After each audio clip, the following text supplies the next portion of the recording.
નમસ્કાર વિદ્યાર્થી મિત્રો, ધોરણ 9 સામાજિક વિજ્ઞાનની અંદર પાઠ નંબર 7 સ્વાતંત્રોત્તર ભારત ભાગ, એમની અંદર આપણે બે વિભાગોની અંદર ચર્ચા કરી છે. પહેલા વિભાગની અંદર જે ચર્ચાઓ હતી એ સ્વતંત્રતા મળ્યા પછી બંધારણ ઘડવું, અને એ બીજો પ્રશ્ન સમગ્ર ભારત દેશની અંદર જે આપણા 562 એ દેશી રજવાડા એમને એક કરવાનું કામ એ, અને નંબર 2 એટલે કે ભાગ 2 ની અંદર જે કોઈ નવા રાજ્યોની રચનાઓ થઈ.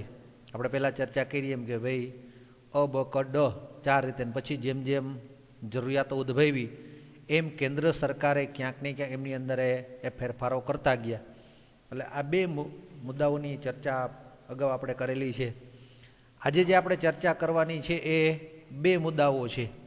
આપણે જોઈએ કે ભાઈ જેમ જેમ સમય પસાર થયો એમ સમગ્ર ભારત દેશની અંદર જે કોઈ પ્રદેશો હતા, જે કોઈ રાજ્યો હતા, એમાં ક્યાંક ને ક્યાંક અસમાનતાઓ હતી. હવે એ અસમાનતાઓ કેવા પ્રકારની હતી? તો કે આર્થિક સામાજિક રીતે હોય, શૈક્ષણિક રીતે હોય કે અન્ય બાબતોમાં ક્યાંક ને ક્યાંક સમગ્ર ભારત દેશની અંદર જે કોઈ પ્રાંતો હતા, જે કોઈ વિસ્તારો હતા, એમાં ક્યાંક ને ક્યાંક સમગ્ર ભારત દેશના પ્રાંતો એ અલગ અલગ પ્રકારના વિકસિત હતા. દાખલા તરીકે જે ગુજરાતની અંદર જે વિકાસ હોય એ કદાચ જે તે સમયે અન્ય પ્રાંત, અન્ય દેશ રાજ્યની અંદર કદાચ ન પણ જોવા મળે. એટલે કહેવાનો મતલબ જે તે સમયે મળેલા એમના કુદરતી સ્ત્રોતો, એમનું શિક્ષણ, એમના જે લોકો છે, એમના વેપાર ધંધા ઉદ્યોગ, એને કારણે સમગ્ર ભારત દેશની અંદર પ્રાદેશિક અસમાનતાઓ હતી. એમાંય ખાસ કરીને જે તે પ્રાંતનો ખેતીનો વિકાસ હોય, ઉદ્યોગનો વિકાસ, વિજ્ઞાન અને ટેકનોલોજી હતી, એ જે તે પ્રાંત હતા એમનો ઘણો બધો સારો એવો વિકાસ થયેલો હતો. અને કદાચ એવું પણ બને કે એ સમય દરમિયાન એટલે કે 1947 પહેલાં જે કોઈ વિદેશી પ્રજાઓ હતી એને ક્યાંક પોતાના સ્વાર્થ માટે જે કોઈ પ્રકારની નીતિઓ અપનાવી હતી, એમાં પણ કદાચ ક્યાંક ને ક્યાંક એમની લાભ માટે જે તે પ્રદેશનો એમને વિકાસ કર્યો હોય. પછી એ રોડ રસ્તા હોય, વાહન વ્યવહાર હોય, ટેકનોલોજીની બાબતમાં હોય કે અન્ય ટેલિવિઝન બાબતમાં હોય, એ દરેક બાબતને કારણે ક્યાંક ને ક્યાંક જે સમગ્ર ભારતના પ્રાંતો હતા એમની અંદર અસમાનતાઓ છે એ જોવા મળતી હતી. હવે આપણે જે અહીંયા જે ચર્ચા કરવાની છે એ છેલ્લો મુદ્દો છે વિજ્ઞાન અને ટેકનોલોજી ક્ષેત્રે વિકાસ. આ વાત છે એ 1947 પછીનો સમય, આજની વાત નથી કરવાની, પણ કહેવાનો મતલબ જેમ જેમ આપણે સ્વતંત્રતા પછીના દિવસો પસાર થયા એમ ભારત દેશ એક વિકાસશીલ રાષ્ટ્ર તરીકે એ કોઈ જે એને હરણફાળ પ્રગતિ કરી છે એમની ચર્ચા કરવાની છે. એટલે વિજ્ઞાન અને ટેકનોલોજી ક્ષેત્રે એ ભારતે દિન પ્રતિદિન એ વિકાસશીલ રાષ્ટ્રોની હરોળમાં આવ્યું છે. સમગ્ર વિશ્વની અંદર જે કોઈ પ્રકારના 3 પ્રાંતો છે, જે દેશો છે, એમાં અમુક છે એ વિકસિત હતા, અમુક વિકાસશીલ હતા અને અલ્પ વિકસિત હતા. એ સમગ્ર દુનિયાની અંદર જે કોઈ અહીંયા અલગ અલગ પ્રકારના વિભાગો આપ્યા છે એ રીતે સમગ્ર વિશ્વની અંદર એ ભારત દેશ એ હંમેશને માટે વિકાસશીલ દેશની તુલનામાં એ ઘણો બધો એમનો વિકાસ કર્યો છે. હવે જેમ જેમ આઝાદી પછીની જે કોઈ પ્રકારની આપણે સફળતાઓ મળી છે એમાં આપણું વિજ્ઞાન અને ટેકનોલોજીને આભારી છે.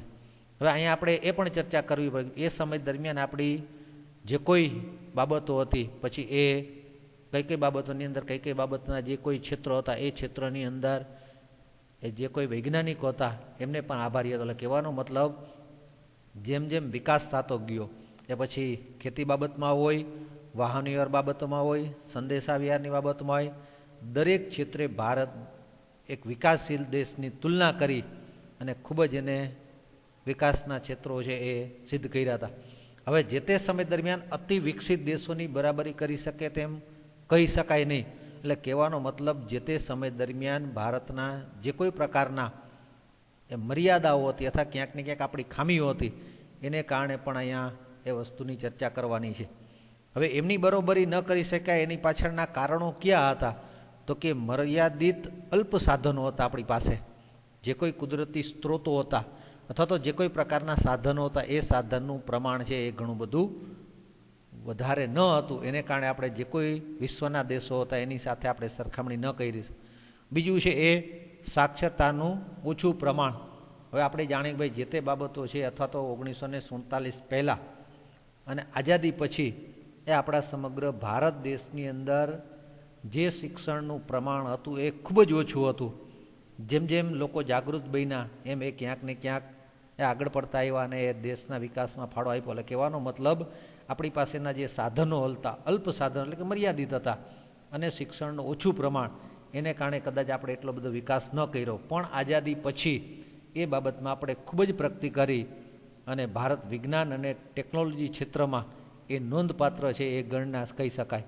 હવે આ બધા તમારે કદાચ 3 માર્કની અંદર એ પ્રશ્ન પૂછાય કે વિજ્ઞાન અને ટેકનોલોજી બાબતમાં જે કોઈ પ્રકારનો વિકાસ થયો છે એમાં કયા કયા વૈજ્ઞાનિકોનો ફાળો છે, એ તો નામ બધા એકવાર યાદ રાખજો.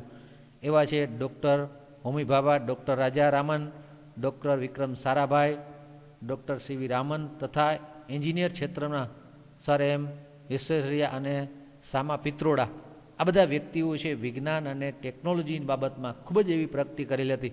એની સાથે આપણે ડૉક્ટર એપીજે અબ્દુલ કલામ કે જે ભારતના ભૂતપૂર્વ રાષ્ટ્રપતિ, આ દરેક વ્યક્તિઓએ ભારત જે અત્યારની 21મી સદીનું જે ભારત છે એ ભારતને જે કોઈ ફાળો આપ્યો છે આ બધા વૈજ્ઞાનિકોને કારણે, અને સાથે સાથે જે તે સરકાર હોતી, પછી કેન્દ્ર સરકાર હોય કે રાજ્ય લેવલે રાજ્ય સરકાર હોય, એ દરેક બાબતમાં એમના બજેટની અંદર એ ફાળવણી કરી અને વિજ્ઞાન અને ટેકનોલોજીની બાબતમાં વધારે વધારે વિકાસ થાય એ પ્રકારના એમને એ પ્રયત્નો કર્યા હતા.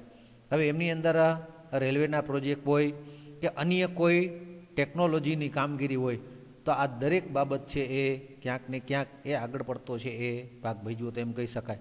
એટલે કહેવાનો મતલબ 21મી સદીનું જે ભારત છે એ ભારતની અંદર દરેક વ્યક્તિઓએ એ કોઈને કોઈ પ્રકારની એ વિજ્ઞાન અને ટેકનોલોજીની બાબતમાં એ કામગીરી કરી હતી.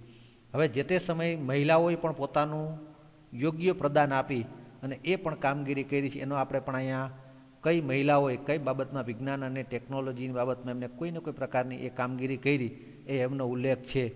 તો જાનકી અમાએ એ વનસ્પતિ શાસ્ત્ર કે જે આપણે આયુર્વેદિક દ્રષ્ટિએ જે કોઈ પ્રકારના આપણે ઉપયોગ કરી છે એમની અંદર તમારા અહીંયા ફક્ત એમના નામો છે એ તમારા પાઠ્યપુસ્તકમાં આપ્યા છે, એટલે એક વખત એ યાદ રાખજો. અસીમા ચેટર્જી જેમને રસાયણશાસ્ત્ર, ડૉક્ટર ઇન્દુજા આહુજા તબીબી ક્ષેત્ર, પછી શાકુંતલા દેવી ગણિતશાસ્ત્રમાં માનવ સંક્રમણ, અને કલ્પના ચાવલા અવકાશ ક્ષેત્રે, અને સુનિતા વિલિયમ્સ એ અવકાશ. એટલે કહેવાનો મતલબ સમગ્ર ભારત દેશની અંદર વિજ્ઞાન અને ટેકનોલોજીની બાબતમાં એ મહિલાઓએ પણ પોતાનું યોગદાન આપી અને નોંધપાત્ર છે એ કામગીરી કરેલી હતી. હવે આ બધા વૈજ્ઞાનિકોને કારણે જે કોઈ પ્રકારની આપણે લાભ મળ્યો છે, પછી એ કયા કયા ક્ષેત્રોની અંદર લાભ મળ્યો છે તો એમની વાત કરીએ.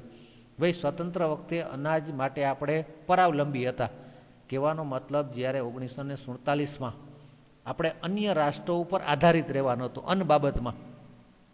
પણ જેમ જેમ વિજ્ઞાન અને ટેકનોલોજીનો વિકાસ થયો, ખેતીની અંદર વિકાસ થયો, એમ ભારત આજે આપણા જે અન્નનું ઉત્પાદન છે આપણે અન્ય રાષ્ટ્રોને નિકાસ કરીએ છીએ.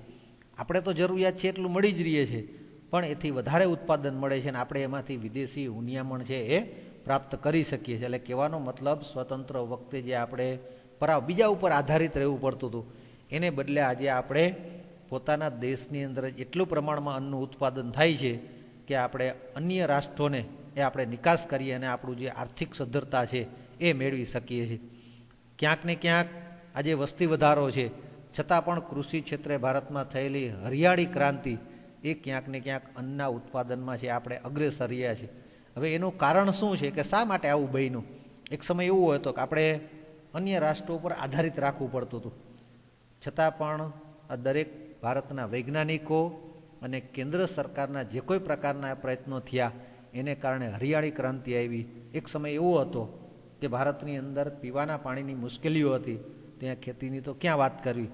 પણ જેમ જેમ સરકારો એ વિકસિત થતી ગઈ, એમની આર્થિક સદ્ધરતા આવતી ગઈ, એમ એના ભંડોળની અંદર એમને જે કોઈ પ્રકારની કામગીરી કરવાની હતી એ એમને જળાશયો દ્વારા, નહેરો દ્વારા આ ક્યાંક ને ક્યાંક વધારે એ ખેતીની અંદર ઉત્પાદન વધે અને ભારત છે એ સ્વાવલંબન બને. એના માટેની જે કોઈ પ્રકારની યોજનાઓ કરવી પડે, એ પછી બહુહેતુક યોજના હોય, જળાશયો હોય, નહેરો હોય કે કોઈને કોઈ પ્રકારની વૈજ્ઞાનિક પદ્ધતિઓ અપનાવી.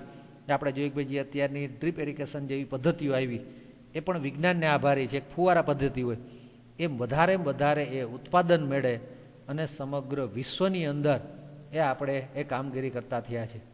હવે અહીંયા જે તે સમય દરમિયાન એટલે કે 1947 પછી એ સરકાર એમાં જાગૃત બની અને ખેતીને લગતા કોઈને કોઈ પ્રકારના અભ્યાસક્રમો સ્થાપ્યા અને એમને એ યુનિવર્સિટી સ્થાપી અને એમની અંદર નવા સુધારેલા બિયારણો આવે, નવી કોઈ દવાઓની શોધ કરી અને ઓછા જગ્યાની અંદર વધારે ઉત્પાદન થાય એના માટેના એ પ્રયત્ન કર્યા. એટલે તમારે કદાચ 2 માર્કના પ્રશ્નની અંદર એ પૂછાય કે ભારતમાં છે એ હરિયાળી ક્રાંતિ પાછળના કયા એવા કારણો જવાબદાર છે. એટલે કહેવાનો મતલબ સમગ્ર ભારત દેશની અંદર જે કોઈ પ્રકારનો અત્યારે અન્નના ઉત્પાદનો છે એમાં ક્યાંક ને ક્યાંક આપણે આગળ પડતો ભાગ ભજવીએ છીએ. એ જ રીતે અન્ય બાબતોની અંદર પછી એ પરમાણુ અને વિજ્ઞાન ટેકનોલોજી બાબતમાં હોય એ પણ માનવ માટેની એ ખૂબ જ મોટી શોધ કહી શકાય એ પ્રકારની હતી. ભાભા પરમાણુ ક્ષેત્રે આ ઉપરાંત વૈજ્ઞાનિકો, એન્જિનિયર, ટેકનોલોજીની બાબતમાં એટલે કહેવાનો મતલબ 21મી સદીનું જે આજે ભારત છે એ ભારત સમગ્ર જે કોઈ પ્રકારની એમને પ્રગતિ કરી એ ક્યાંક આપણા વૈજ્ઞાનિકો અને આપણા જે માનવ સમુદાય વધારે શિક્ષણ મેળવતો થયો એને કારણે આ દરેક ક્ષેત્રની અંદર એ આગળ પડતો છે. એની સાથે સાથે આપણા જે અવકાશની અંદર જે ગ્રહો છોડવામાં આવે છે એ પણ ક્યાંક ને ક્યાંક આપણા વિજ્ઞાન અને ટેકનોલોજીની બાબતમાં એ પછી આર્યભટ્ટ હોય, ભાસ્કર હોય કે રોહિણી, આ બધા ગ્રહો છે એ ક્યાંક ને ક્યાંક વિજ્ઞાન અને ટેકનોલોજીની બાબતમાં એ ભારતને એ ખૂબ જ કામગીરી કરી અને ઈસરો જેવી સંસ્થાએ એ નોંધપાત્ર કામગીરી કરી અને આંતરરાષ્ટ્રીય ક્ષેત્રે એ ભારતના જે વૈજ્ઞાનિકોનું કામ હતું એ કામ છે એને નોંધપાત્ર કામગીરી કરી અને સમગ્ર સંદેશા વ્યવહાર હોય, ટેકનોલોજીની બાબતમાં હોય, કોમ્પ્યુટરની બાબતમાં હોય, ઇન્ટરનેટ હોય, મોબાઈલ હોય, સ્માર્ટફોન હોય કે ટેબ્લેટ હોય કે ફેક્સ દ્વારા આ દરેક બાબતે આજે વિશ્વના જે કોઈ પ્રગતિશીલ રાષ્ટ્રો છે એમની હરોળમાં આવ્યું હોય તો આપણા આ દરેક વૈજ્ઞાનિકો અને આપણી જે કેન્દ્ર સરકાર છે એમને પણ ક્યાંક ને ક્યાંક એ આગળ પડતો ભાગ ભજવ્યો અને સમગ્ર વિશ્વના જે કોઈ રાષ્ટ્રો છે એમની હરોળમાં છે આપણે આગળ પડતો ભાગ ભજવ્યો છે.